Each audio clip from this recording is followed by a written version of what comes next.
My life would have been, I think, enormously diminished had I not written them. Does that make sense? Mm-hmm. Does that make sense? Because it's a passion. I think it's a passion hearing you talk. Yeah, somewhere between a passion and a habit and a commitment. Yeah, just being around books. You know. And maybe it's an age thing, you know, you don't, as you get older, and because you grew up, and I didn't really I grew up with Compton's Encyclopedia. That was the only book in the house. I mean, that was really it. My parents didn't read English. They didn't even speak English, you know. I started collecting books in high school, like 4 and then suddenly at 6, and I thought, gee, they look kind of nice, you know, on the shelves. So I'll have 8, and then I have to read them. And then you discover Dostoevsky and Rolvac, and, you know, Tolstoy, Melville. And then it becomes a habit and a compulsion, and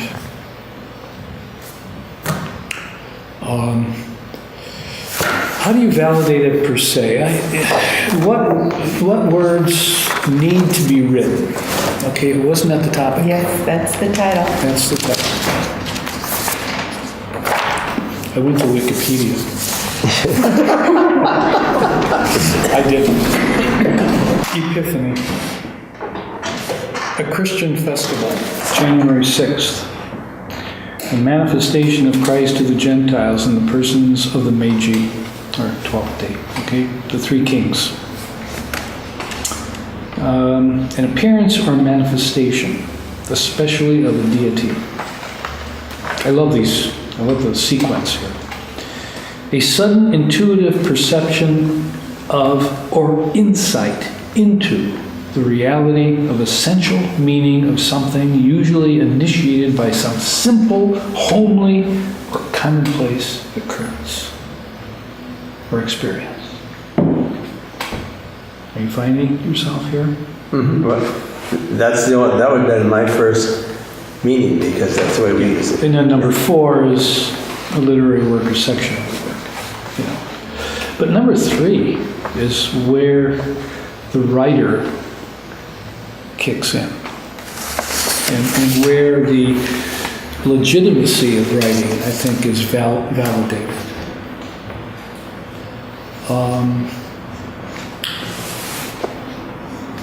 I was fortunate to be able to arrange a lot of my schedule at Winona State.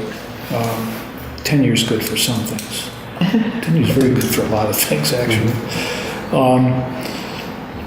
So that I had a couple hours in the morning. I teach classes in the afternoon and at night, because I wanted to free up the mornings for writing. And often I would spend it pacing,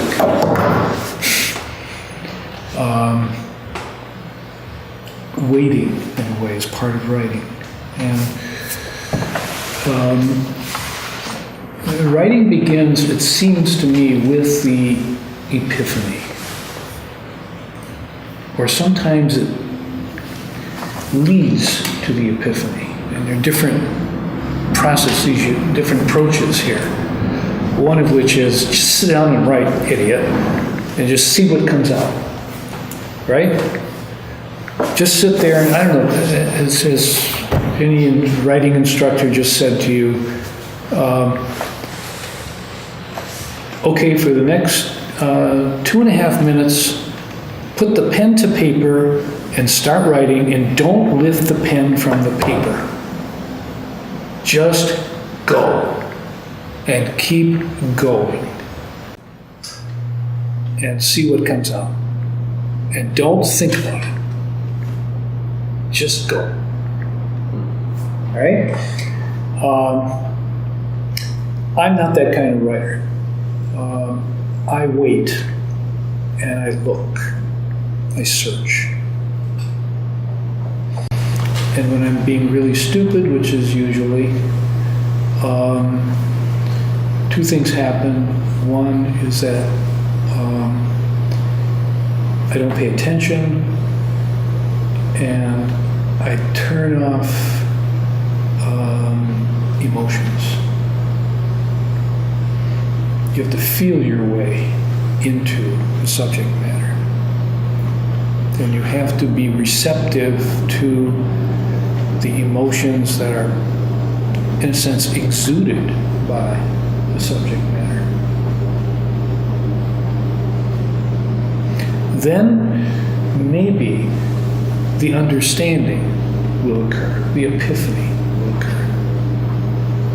The writing should be about the epiphany, about the moment. The moment of where you suddenly understand something and feel it. And this doesn't happen that often. And I'll bet it's happened to all of you. You get it. You suddenly get something. You might be sitting on the toilet, or in the shower, or walking. And then you say, well, I'll remember it. And often, guess what happens? You don't. And that's one good reason to carry a little notebook around with you. Because if you just write down a phrase or two, you can re-trigger the memory, re-trigger the experience, the I got it, I get it moment.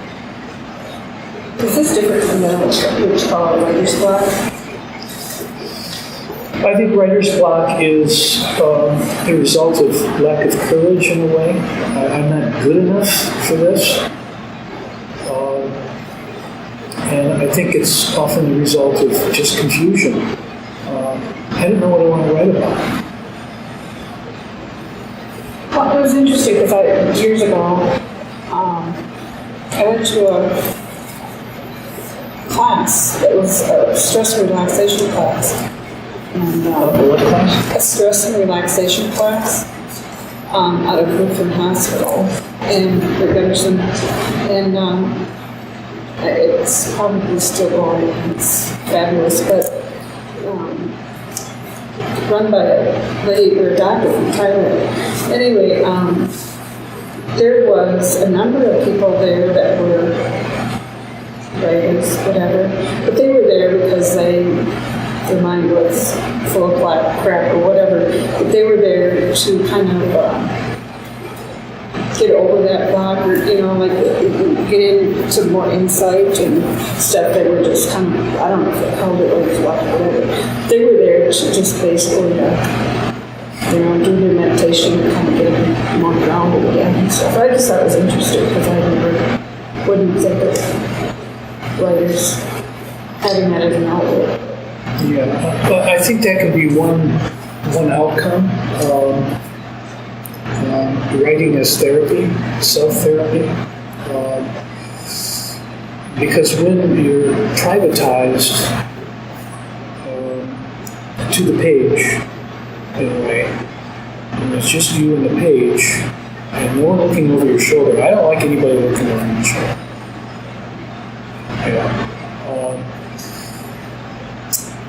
You can confront things that you normally wouldn't confront. A kind of honesty can kick in about yourself, and about things that you see and say, and so on. You can just say them and get it out, and that has therapeutic value. Is it publishable? Some of it. Does the whole world care? Not necessarily. Should it care? Not necessarily. These are your demons.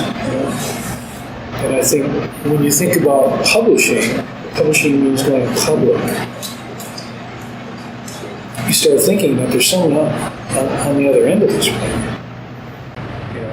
It sort of complicates and it can kill. It can kill the intimacy and power of what you have to say. But on the other hand, it can also, you start thinking about, well, I have to communicate. I'm going to take something from here and give it to someone else. We have this wonderful little program in Plainview. It's called Third Wednesdays. And we meet the third Wednesday of every month. We invite a published writer in, And then there's an open mic session after that. And there are one or two people, one in particular, who is doing therapy. And some of the people in the audience are getting tired of it. You know, she's talking about being sexually and physically abused and how she's going to commit suicide and all that. And she even sort of said, my therapist says that I should be up here doing this. And yes, it's probably very good for her.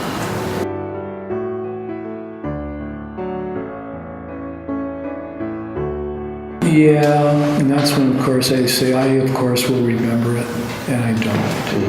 And it just gets so mad at that. Of course, you know, when you get older, you don't remember anything. You don't have to worry about that. You know, something came to me, and I was probably 20, 25 years ago, during the middle of the night, and I swear I was in a coma state, but something came to me, and I just thought, you know what, I gotta write this down. There's your epiphany, there's your moment. Oh, man, and you know, I still have, I don't know where, I mean, I can find it, but yeah, that 4 lines is just, I mean, I guess if I shared it with somebody, it probably would be maybe impressed. But I mean, it means more to me than anything, but because, you know, you would have to understand it all. And you will have to decide at some point if you really want to flesh this out and turn it into something publishable, how public you want it to become. You know, I want to be a commercial writer, and I've written a book about, believe it or not, basketball, pickup basketball. Because I know pickup basketball better than anything else that I know. Because I've been doing it for 50 years, you know, playing basketball with a bunch of guys. You know, shirts and skins, stuff. And I thought, I've been watching all this for a long time. I must have something to say about it. So I sat down and wrote a book about it. Not about basketball, but about stuff that goes with basketball. You know, because basketball isn't that interesting. Yeah. You know, talk about composure. You know, I mean, it's not about. Where was I going with this? Being a commercial writer. I want to make some money, and I want to make money because I have a 16-year-old who's wants to go to the University of Iowa too. It's out-of-state tuition, and I'm already paying one out-of-state tuition. So that's a book I've calculated to make money, and so far, Zippo. No takers, okay? Because, of course, it has to be the book that I want the public to read, rather than the book that the public wants to read. So you make those kinds of, how far will you go? You know? One thing to deal with that aspect of publishing, you should seriously think about is getting together a group, maybe 8. You'll have to beat the bushes, maybe, and putting out your own little publication, developing your own sense of what the publication's purpose is, developing your own standards, developing the support group and the criticism group for the people who might be writing this or contributing to it. Or you might want to, instead of going with a small private group effort that might not get beyond spring break, a small book that might really not get much beyond your family. When people ask me who my audience is, I say my kids. Because they're not reading me now. One day they will. That's what I got here, something from, I don't know how many grades goes back, but it was written 1850s, however back, from Norway, and he wrote all the way up to coming to America and settling down by Cresco, Lime Springs area, and then he died and his son kind of took over, but it was not as good. But yeah, this is family history, and it's probably a bestseller somewhere on my list. Yeah. So, Dream on. But- I have my own bestseller, so.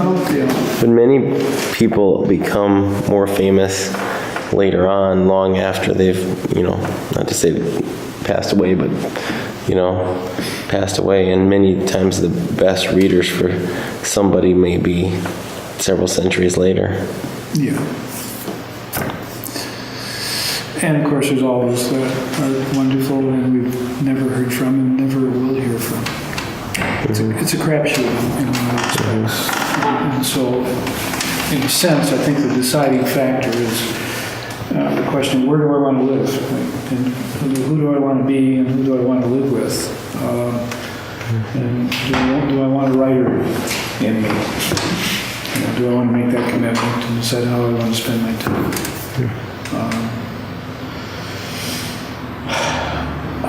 I think what validates it is a quickening of the senses, a quickening of the emotions, and a quickening of the intelligence. That when you make the commitment, you really want to be. You should become more observant. You should live life on a keener emotional level, a more sophisticated emotional level, and you have to try to make sense of things in a way that you don't if you're just kind of drifting down the sidewalk.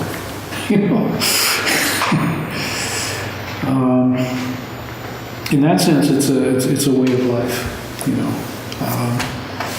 The emotional part of it, I think, is pretty important because we talk about improving the intelligence and test scores and all that.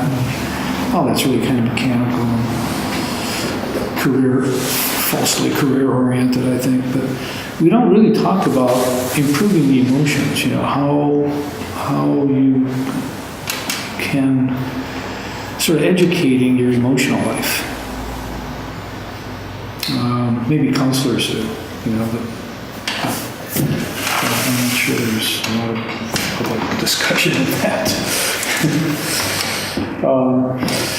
And one aspect of that is kind of looking at things as they are, which means, in a sense, a writer always has two subject matters, and they tend to get confused with each other, especially among journalists, because they're the ones who have to be the most objective. Your two subject matters are yourself and the stuff you're writing about, which is allegedly outside of yourself. The journalist is supposed to build this wall, don't use the word I, right? And don't use adjectives and things like that. In other words, fake it. You're always telling a story, even news story or stories. So there's always a selection process going on.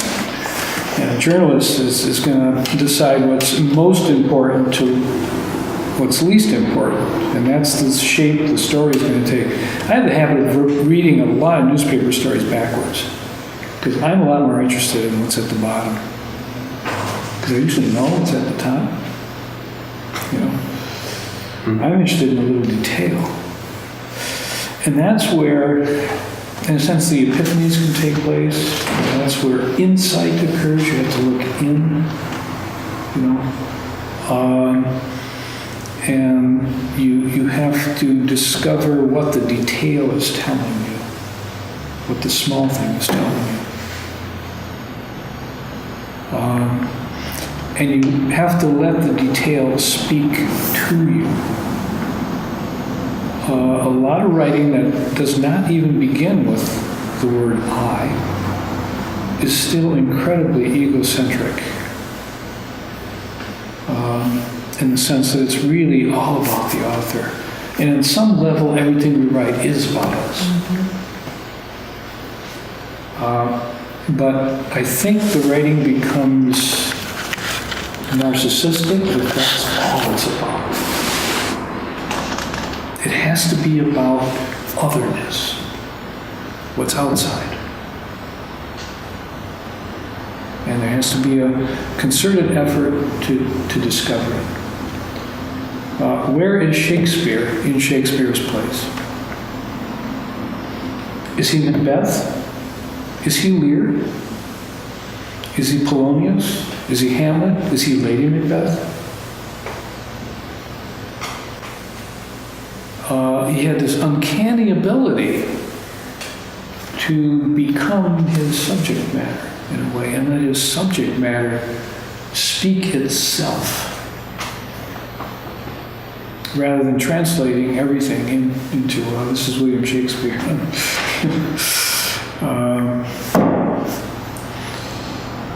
I mean, you know what people like that are like in real life. You know? That's hard.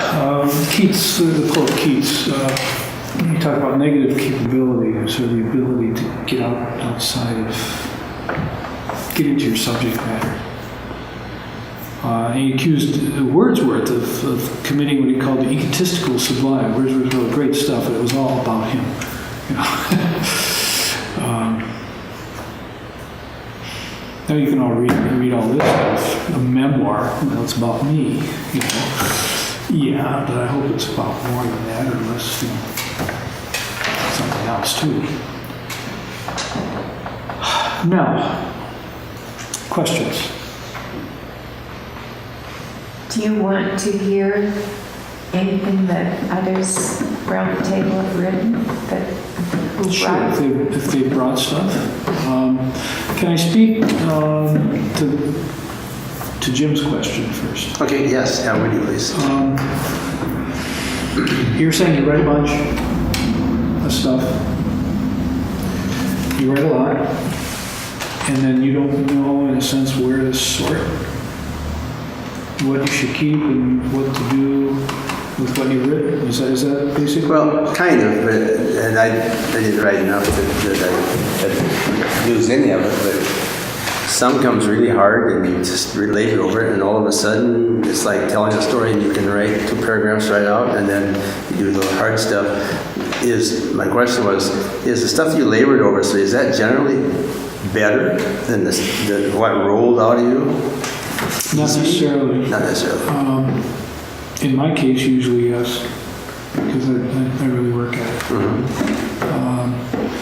Revision. For me, the hardest part is getting the first draft down, because I hate to write a second sentence until I feel good about the first one. You go back, do a paragraph, and then read it over a couple of times, and then write a little more, and then go back, keep reading into it. Yeah, but I don't like to write sentence 2 until I feel pretty good about sentence 1. Okay. And the problem with that is that you lock yourself in. You know, when you are fairly certain that you like sentence 1 and you like sentence 2, then sentence 3 becomes almost inevitable, and it may be taking you away from where you ought to be going. You know, the road's not taken, which means it's important to keep. Well, both my kids, you know, when they stumble over papers, they bring their papers to me, and I just say, "What are you trying to say? What are you trying to say? Don't use those words. Don't use those same words. Just tell me in one sentence, what are you trying to say?" You know. And it's like, gee, I forgot that's what I'm really all about.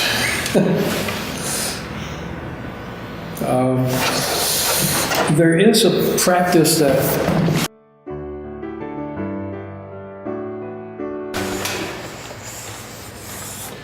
this is how our brains are, you know, mixed up. You know, when we're trying to find the threads. Straight lines and squiggly lines. As you're reading it over, And you say to yourself, you read it and you say, you know, it's okay, it'll do. Straight line it. You come to a moment in it and you say, squiggle it. More straight lines. Here's a squiggle. Here's a passage that is a complete squiggle. See, then I think you are beginning to sort the wheat from the chaff, and you're beginning to find what vibrates. And if you write a sentence and you can stick a straight pin in it, and the sentence squiggles, you know, the sentence jumps like a worm, it's okay. You're onto something. If it doesn't, it just lies there. And of course, the ambition, and it's hard to live up to, is to write sentence after sentence that is alive. And it's a criteria that, you know, I think is worthy to keep in mind and to try to live up to. Damn, I love this sentence. And here's another one, 2 in a row. Can I make it 3?